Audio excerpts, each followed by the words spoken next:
मोरी चटपट भवानी में पूजा तो हारी हो। मोरी चटपट भवानी घर घर में पूजा तो हार हो।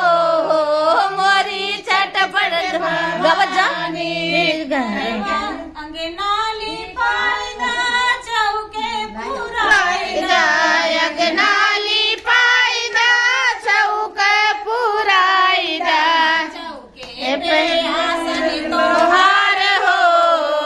मोरी चटपट भवानी चौके पे आसन तोहार हो।